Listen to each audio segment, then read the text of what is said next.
Hey guys, it's Klingon Warrior here, and today we'll be explaining shell types, what they are, what they do, and how to get them. Okay, so first of all, what's pretty obvious is shells are the ammunition that you fire from your tank.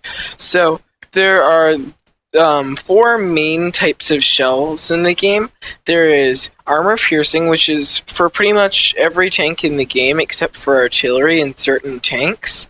Is the standard ammunition for tanks. Then there's high explosive, which tends to have less penetration but more damage and is used on artillery and certain very high caliber guns.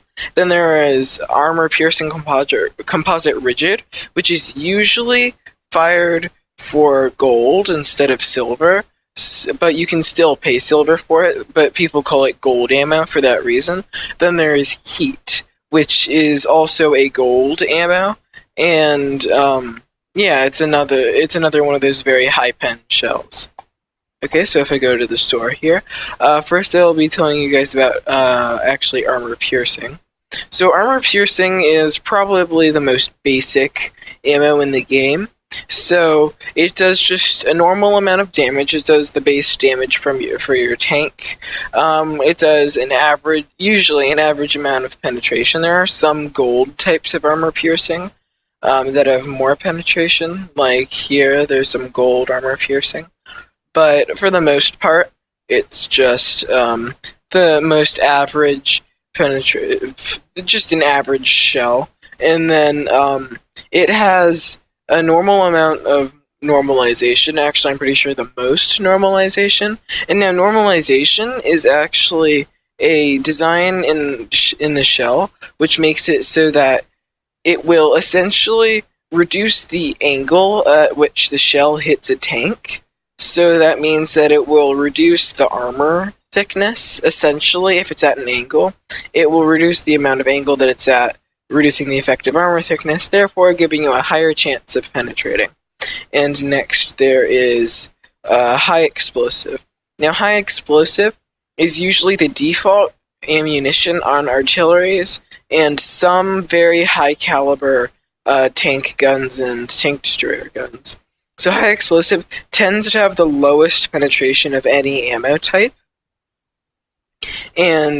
but usually it does a lot more damage than the armor piercing, heat, or APCR of the fired in the same tank. And this usually costs pretty much the exact same as the armor piercing. And it's nice because it also has a blast radius, and it will still do damage whether or not you penetrate. So let's say you hit, and also if you hit right next to a tank, you can still do damage to them just from the splash damage. So it's really useful for if you're just in a tank destroyer and you see a heavy, you don't even have to really care about the armor. You can just shoot it. You won't do full damage all the time, but you'll still end up doing damage whether or not you penetrate. Okay, next is APCR, Armor Piercing Composite Rigid.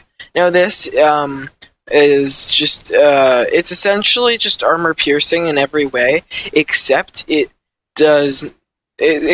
just has a lot more penetration, essentially, and it is a gold ammunition, so it's fired. You can use credits, but they call it gold ammo just because it's designed to be paid for with gold. So yeah, it just essentially has like a ton more pen than the regular standard shell. But there are some vehicles that fire it for just their standard ammunition, such as the Bulldog, for example, and very high tier medium tanks do that. And so it has the same kind of normalization as the armor piercing. Now we're on to high explosive anti-tank, and this is probably the most complicated shell in the game. It's another gold shell. Once again, but on very few tanks it's used as an alternative to the normal shell. So usually this is used on arties as the gold shell or on very high caliber tank guns.